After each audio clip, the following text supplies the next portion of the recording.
গাড়ি ঠিক আছে এখন ঠিক আছে নি বাবু। আসসালামু আলাইকুম সম্মানিত viewers, welcome to my YouTube channel. তো আপনাদের সামনে নতুন আরেকটা ভিডিও নিয়ে হাজির হলাম।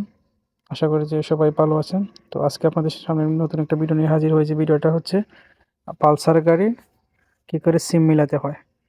অবশ্য আমাদের এইদিকে বলে টেবিট। তো দেখতে পাচ্ছেন ম্যাগনেট কভারটা খোলা হচ্ছে।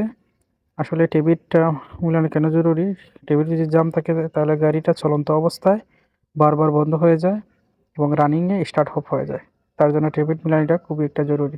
দেখতেই পাচ্ছেন আমাদের ইঞ্জিনিয়ার ভাই, উনি ম্যাগনেট কভারটা খুলতেছেন।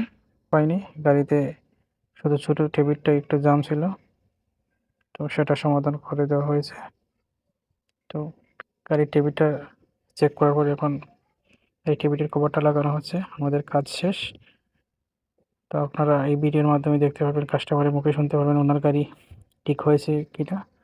অবশ্যই যারা যারা আলহামদুলিল্লাহ বাবু, গাড়ি ঠিক আছে এখন ঠিক আছে নি বাবু।